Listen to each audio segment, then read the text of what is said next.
It's an absolute treat now to be joined by a media star in his own right. And let's face it, a man that could probably run this own interview. He's also a star with the Portland Trail Blazers, and we are very excited to see him in action with the Boomers over the next few months. Matisse Thybulle, it's a pleasure to speak to you, mate.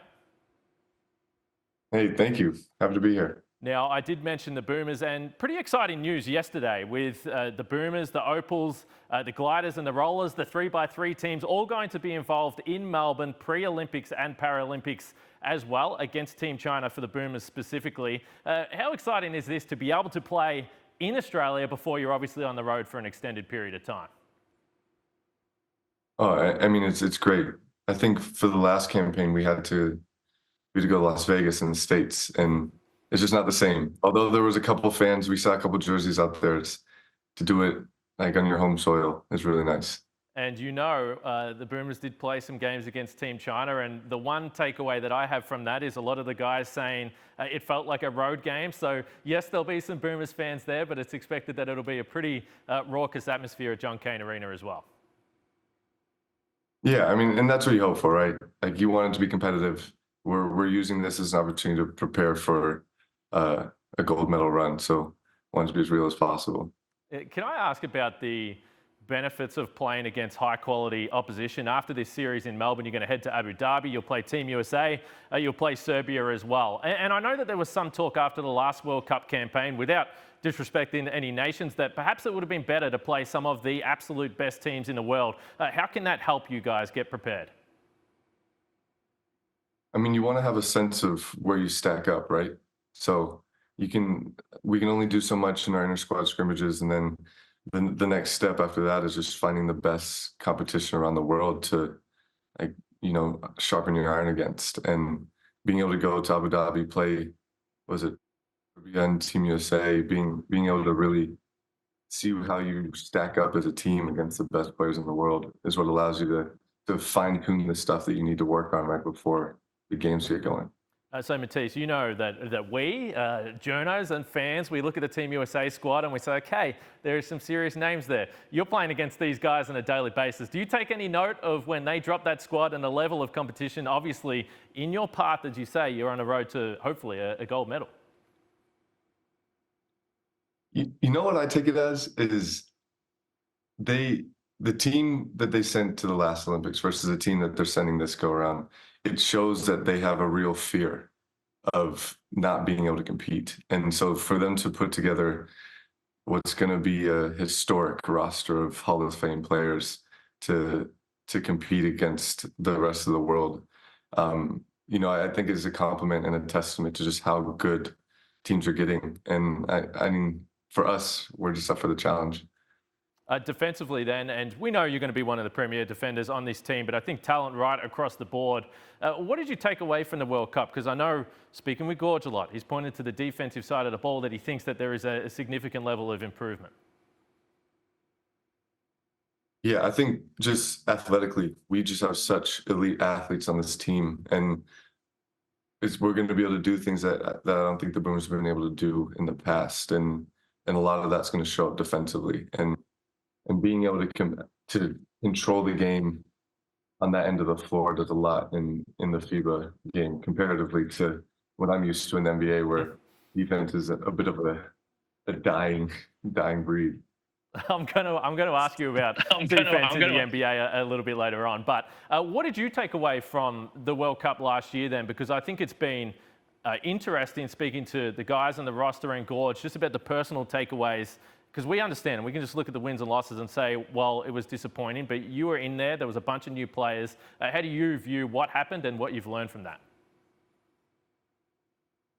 I view it as a necessary but ugly step in the process. When you have as many new players as we have and are transitioning away from a style of play that's, kind of been there for the last 12, 15 years, it's going to be uncomfortable. And the World Cup was our chance to, feel it out and see how things look. Because on paper, you're always going to have something that's a little bit different once you put it into practice. So the World Cup, as unfortunate and disappointing as people may think it was, it will have been an extremely valuable step in us being able to do what we want to go do in the Olympics. I'm curious if we move to the NBA now, how this season's experience has been with you. We know you signed the deal with Portland to come back there. And it's interesting for me because you had been in Philly for a period of time where there was hopes to win a title. Now you go to a team that is a young roster, and just overall, it's a different experience. What did you take out of it, and how did it change for you? I mean, like two different worlds almost. You go from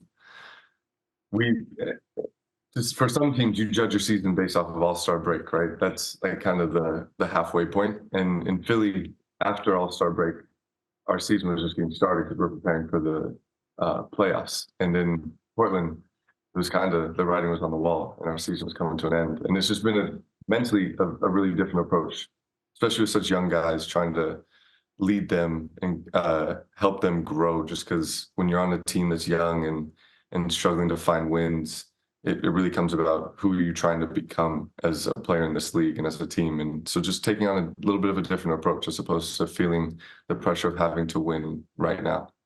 So I think, again, someone like me can simplify it so much and say, well, you probably want to be on a winning team, but just some of the things that you've pointed to there, how did you find the enjoyment? Because I guess the flip side of this is that you were playing every night and you were playing big minutes, and there were stretches there with Philly where that wasn't the case. So how did you personally find the experience and the differences? Yeah, I think I got to discover myself a little bit more as a player. The NBA is obviously one of the harder leagues in the world, and it can be really hard to break out of a niche or to break away from the labels that have been put on you. And on the team that we had this past year, I was given a little bit more of a rope to explore offensively and do a little bit more on defense. And I think I was able to show myself, my teammates, coaches, whoever may have been watching, just that I have a little bit more to offer on both ends of the court. And so just being able to take that into the summer where I can train a little bit more, take it into the Olympics, take it into my next season, I think overall was a really valuable part of my career. So we were fortunate enough to have some time with Scoot Henderson at All-Star Weekend. And as soon as I mentioned your name, he started laughing, and he's like, watching him at practice is the craziest thing I've ever seen defensively. He just does stuff that I've never seen before. He loves you, understandably so. So for you, when you talk about that, whether it is the teaching, whether it is just honestly the difference between playing on this team where there's a lot of development and progress compared to you've got Joel Embiid standing behind you, what did the defensive side of the game feel like to you, comparing both of those, and how did you change?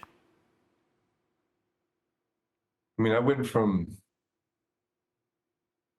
I started off my career in Philly, right? So the lens that I was viewed at as just kind of a young player, just trying to find his way in the NBA. And although not much time has changed between my time in Philly and my time in Portland, the perspective shifted because what I was able to establish as far as the player I am and what I'm capable of in Philadelphia. When I came to Portland, people saw me as what I was able to achieve. So I came in with people looking at me for advice or answers or guidance. And it was so different from what I was used to because I was always looked at as like, he's finding his way. And now I'm on this new team and it's like, oh, he's actually figured something out and utilizing me in that way and feeling like I was an asset for young guys like Scoot or our coaches and just being able to interact with the game and my team and teammates in a way that I hadn't before. It's been really fun.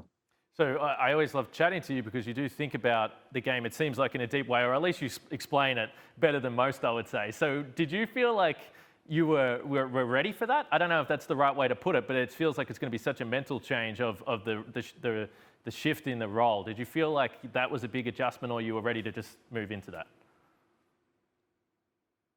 I didn't know. So I didn't know it was going to happen, right? So I feel like it was something that I started to just have to grow with because I just noticed little things. It showed up subtly in just how, like, why is that person asking me that question? Or how come they're not getting mad at me for this or whatever, however it showed up. It was something that I had to just kind of tune into within my environment.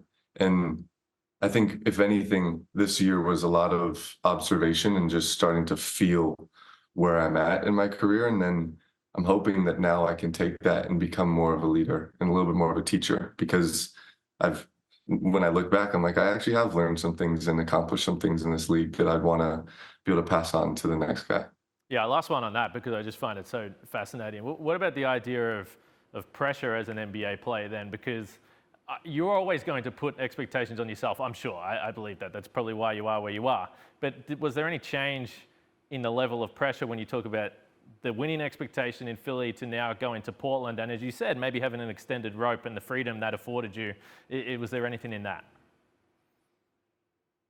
Oh, yeah. I mean, to put that into words is actually going to be challenging, because the freedom to breathe a little bit. And I think part of that comes from the team, the environment that you're in. But another part of it, and you talked about this earlier, is just having a contract that kind of solidifies me with a monetary value in this league. Because up until you sign that contract, you kind of, everything's conceptual.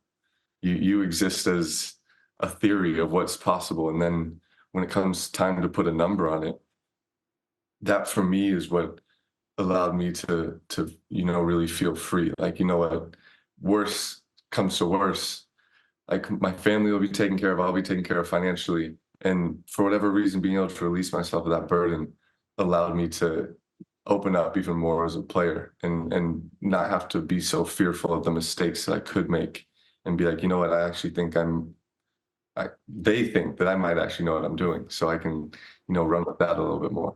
I love that. Where does Chauncey Billups fit into that? Because you, as someone who has a few more years experience, I know, again, talking to Scoot, he was saying that how valuable it's been to have one of the great guards that we've seen in the last 2 decades. What was the experience for you having such a younger coach?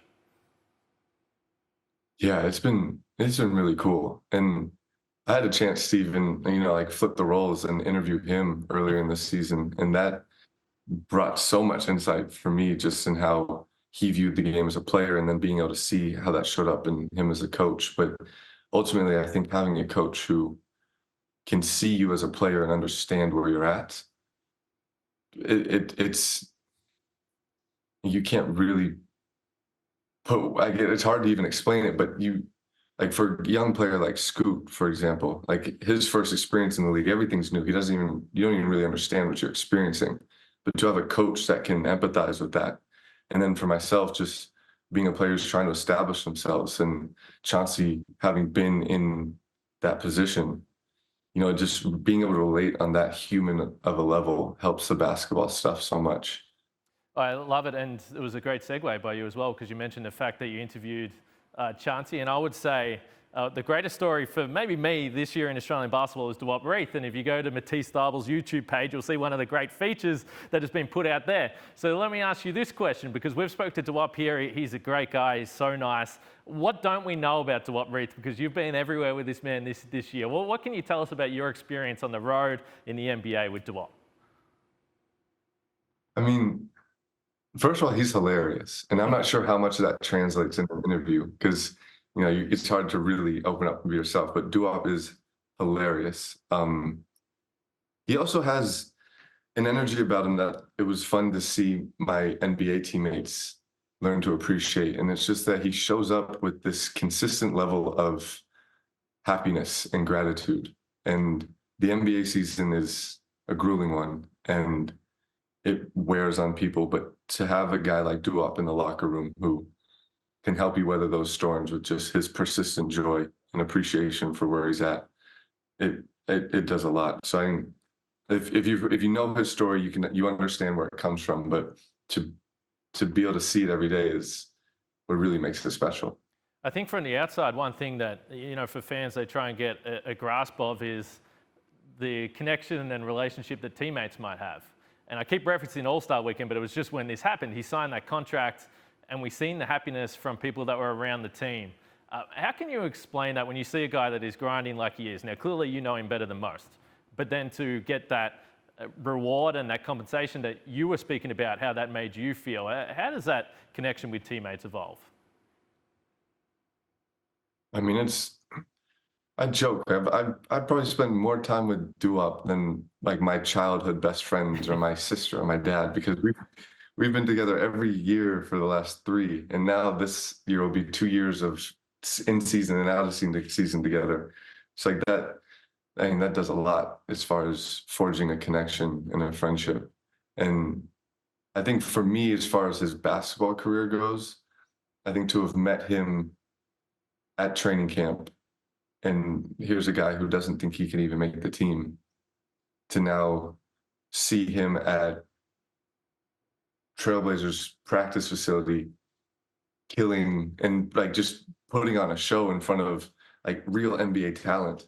It's just cool to see because he wasn't that player, and he's become that player. And so, you know, when you look at guys, you often just think like, oh, they must always have been good. But and not to say Watt hasn't been a talented player, but he's refined himself further from just the years that I've known him into a player that like he's on the court guarding your favorite NBA player now, and they're having problems trying to guard him.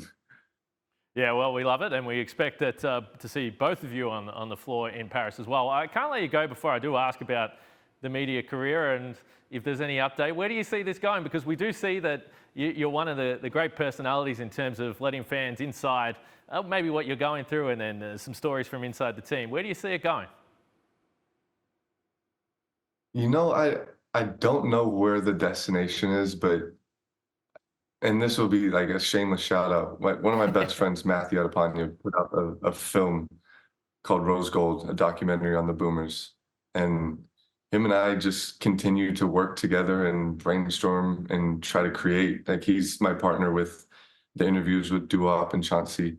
And I think between the two of us, it's just we trust our intuition and we'll just continue to create and wherever that takes us, honestly. Oh, I love it. Adipone, you're one of the greats. Matisse, you as well. You've got to come out here sometime to Bristol. We'll get you in studio and we'll have a chat there. Last question I got for you. What does the next few months look like, and what do you think of when you think about the Paris Olympics? Because we know that it's been such a quick turnaround from the World Cup. Gorge has been out. He's visited you guys. What are you mentally preparing for, and how do you look forward to the next few months? You know, that's a really good question. It's been the thing that we've been talking about the most. Like whether I'm playing against Jock in Houston or Joe in Orlando or Patty now in Miami, and then there's Dante and Greeny and Giddy. Whenever we see each other, it's so what are we doing for Boomers? What's happening? And there's been talks of we're gonna do open gym, like play pickup runs with guys who are still in the States and California, or guys send some things up in Melbourne or Sydney. But honestly, I think the biggest thing is just getting back together, because we spend so much time on these other teams making our living. It's now like get back to the passion of the game and being able to do that with the guys we go to war with at each summer. And yeah, so for us, it's just getting back together on the court. I think that's the next step. Well, we're all very excited to see the Boomers back together, and the Opals and all the Australian teams. Starts in Melbourne in July. Matisse, you're always great to speak to. Appreciate your honesty and your openness. It's a lot of fun. Cool. Thank you for having me. It was great talking to you.